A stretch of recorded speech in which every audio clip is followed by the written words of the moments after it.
Okay, so I'm just going to have to hold you guys and do this video. So let me get comfortable because I have to set my computer up in order to read this to you guys. So as promised, the next video is going to be going over, there's going to be several videos because I realize this is like super long. So there's going to be several videos on the actual ADA law. And so here we go. First off, we need to know what species of animal is considered a service dog. And I'm getting this. Let me see if I can turn you around. I don't know if you can see my computer, but I'm getting it directly from the ada.gov website. Okay? So I don't know if you saw that or not. I hope so. Let me try it again. Let me turn my computer a bit. And can you guys see that? Okay. So I hope so. Anyway, beginning on March 15th, 2011, only dogs are recognized as service animals under Titles 2 and 3 of the ADA Act. There are several titles, okay? So we're just going to cover service dogs. So then let's define a service dog. How is a service animal, in quotations, defined? Service animals are defined as dogs that are individually trained to do work or perform tasks for people with disabilities.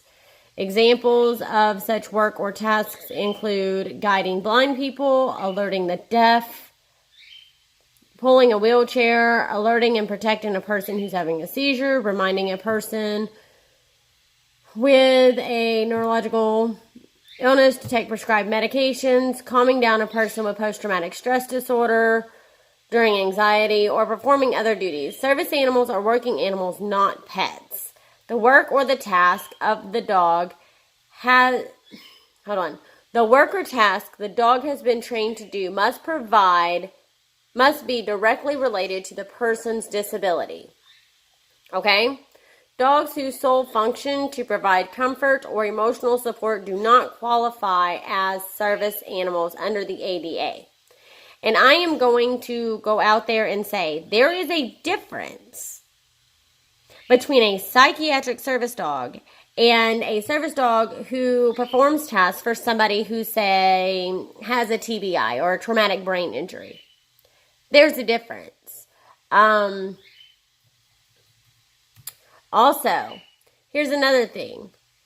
What about the Carrier Access Act? I hear a lot of arguing and unnecessary back and forth about, the Carrier Access Act. What's allowed, what's not allowed. The definition of a service animal provided by the ADA does not affect or limit the broader definition of assistance animal under the Fair Housing Act or the broader definition of service animal under the Air Carrier Access Act. And in some states and local laws, they also define service animals more broadly than the ADA does. Information about such laws can be obtained from the State Attorney General's office. Okay. So with that said, I actually have a personal thing with that right now. So I'm currently training a service dog for a person who does not live in my state. This state is hands down one of the most strict states when it comes to psychiatric service dogs and emotional support animals, the definition thereof, and where they're allowed and where they're not allowed. And I am kind of dumbstruck about the state definition. So we'll get back to that in a minute because I had to do some digging, y'all. So where are service animals allowed? Under the ADA, state and local governments, businesses, and nonprofit organizations that serve the public generally must allow service animals to accompany people with disabilities in all areas of the facility where the public is normally allowed to go. For example, in a hospital, it would be inappropriate to exclude. So basically, they're saying that it would be wrong if someone told you that you couldn't take your service animal in patient rooms, clinics, cafeterias, or examination rooms. However, it is appropriate for them to tell you you cannot have your service animal in operating rooms and burn units because the presence of the animal will compromise the sterile environment. I have my own, I understand why they say that, and yeah. I'm just going to leave that there. Service animals must be under control. This is a no-brainer. But here we are. So under the ADA, service animals must be harnessed, leashed, or tethered unless these devices interfere with the service animal's work or the individual's disability prevents using these devices. In that case, the individual must maintain control of the animal through voice, signal, or other effective controls. So, yeah, I'm going to stop there because the next one is a video all on its own. Okay, so let's talk about this. Let's talk about the definition of a service animal. All right, and I know I may get a lot of ESA people on here that are going to jump me for my opinion. Again, in America, we're allowed to have opinions. You can disagree with me, just do it respectfully. So a service animal is a dog. I have seen, and this is just my experience again, I have seen people, primarily in Walmart, which cracks me up, say my service rabbit, legit had that one in my face, service cat, service turtle. There was even a bearded dragon one time, and I couldn't help but to laugh. It was just hysterical. Also, other things that I see, it does not make them right. And I really wish people were educated enough to stop doing this, but here we are. I legitimately, and I'm not talking about people that I don't know, people that I know also do it. They get a 6 or 8 week old puppy and lie. They will take it into a store and say, "It's my service dog in training." The darn thing ain't even old enough to eat solid food without supervision, but they do. They say that. And it irks me to no end. And I have a hard time biting my tongue. Now, with people that I know, I don't bite my tongue, and I will be more than happy to put you in your place. With people that I do not know, however, I just have to walk away sometimes because it's just ridiculous, the amount of ridiculousness that just came out of their face. So yeah. All right. So let's get into this task work and disabilities. I have a strong position on people who claim anxiety as a disability. I'm going to say no. Your anxiety is not the disability. It is a symptom, because if anxiety was a disability, then everybody would have a disability. Okay? Everybody at one point in their life or another deals with depression and anxiety. It happens to all of us. Life events happen, major negative life events happen, and that can cause depression and anxiety. The difference between a true disability. Okay, so I'm going to actually look this up for you guys because I don't want to be just talking out of my, the side of my head. So, definition of disability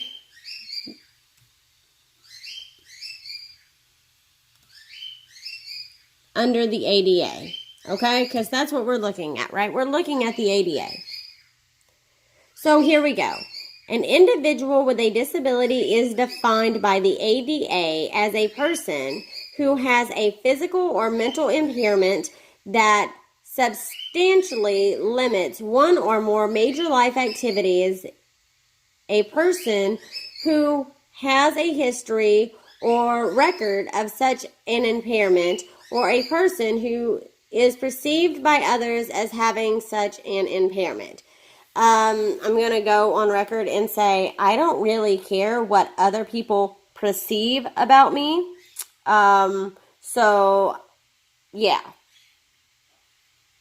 I don't, like, do I have grounds for being a service dog handler?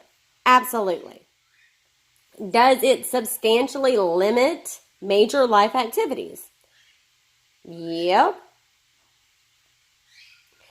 But a person who looks at me and does not know these things on any given day may or may not see it.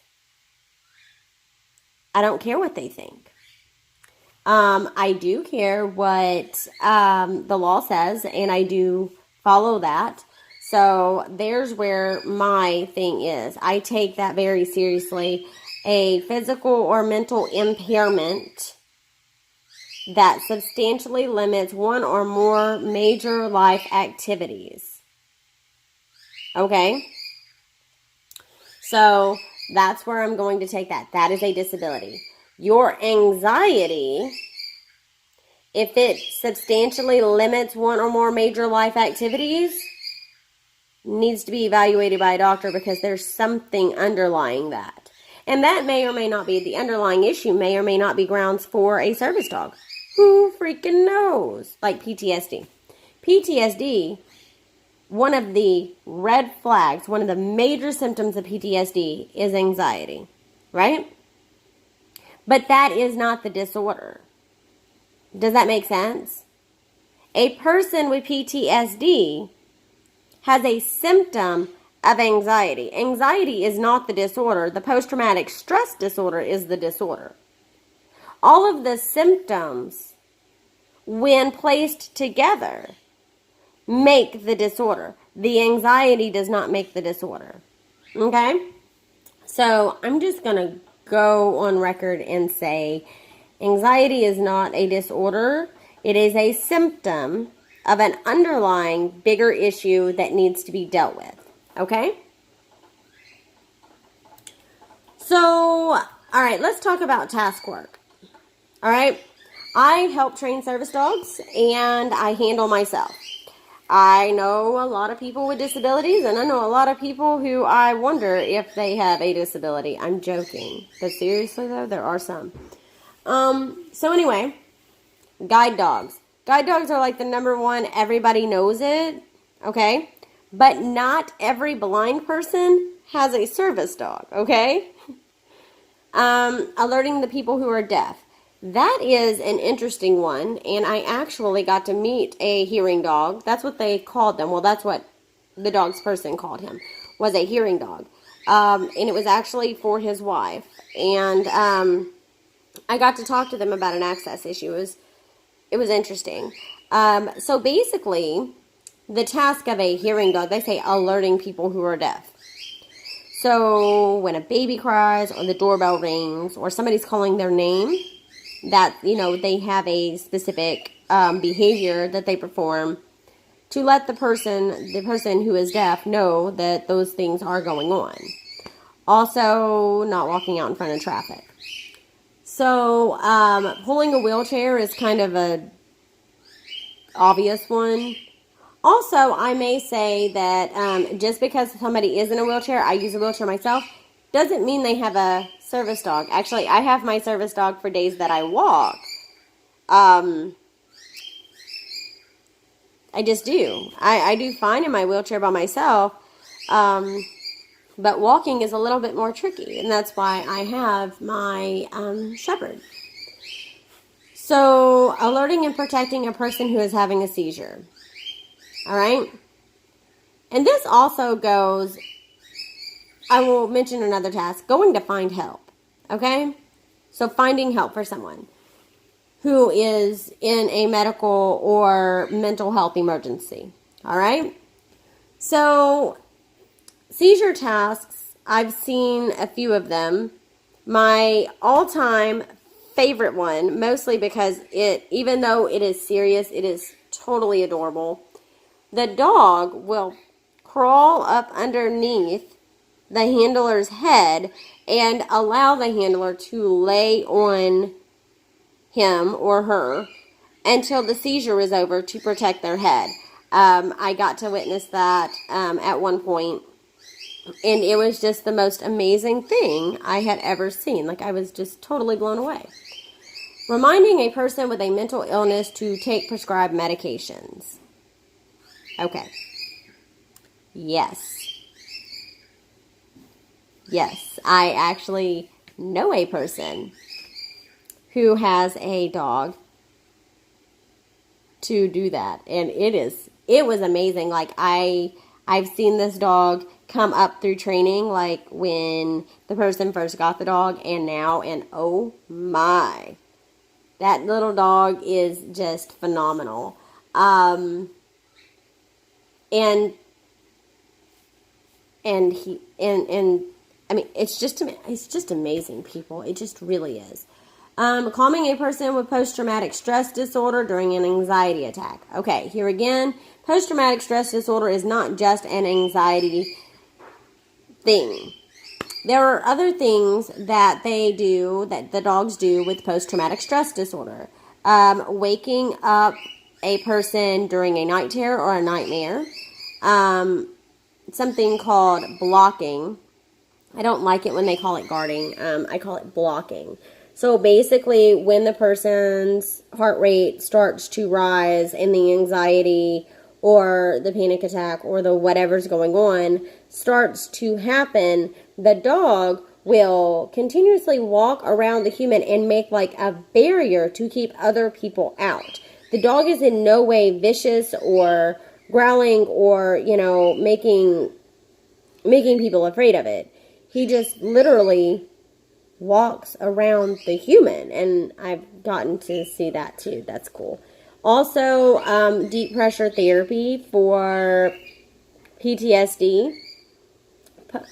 Deep pressure therapy in a dog, when a dog performs that task, there are several mental health issues that deep pressure therapy helps. Autism, schizophrenia, grounding someone, like bringing them back into reality using deep pressure therapy. So not all of your mental health service dogs are going to be obvious as for the task that they perform. So schizophrenia, autism, post-traumatic stress disorder, dementia, Alzheimer's, deep pressure therapy is really good for that. Also, finding a human, that's that whole go find help thing. So that, other things that dogs can do, let's talk about medical conditions, type 1 diabetes, blood sugar detection. Also, with dysautonomias, there are plenty of them, and dogs have been trained to detect changes in heart rhythms and, heart rates, and I guess stress levels. I don't know. My shepherd knows when I need to sit down before I do, and so he nudges me, and then I sit down, and then he sits on top of me, and that's how that works. I'm not quite sure. It wasn't a deliberately trained task, but he noticed that I didn't feel good, and he started to put 2 and 2 together, so we decided to train the behavior. Once I realized that that's what he was doing, we decided to shape that behavior into an actual task, because does it help? Yes. Do I recover faster from my heart rate and being dizzy and being just completely, I don't know what to call it. It's just an episode. It just happens. And I sit down and my muscles tick for a few minutes and my heart rate spikes and it goes back down. And the whole time my German Shepherd is on top of me, and it helps me not hurt myself, because I have hit my legs, they're involuntary movements, and they will smack against like metal or whatever in my wheelchair or the floor even, and that can cause bruising and other things. And he's heavy enough that he can kind of just lay over me or sit on me, and it helps protect me from that. So those types of things.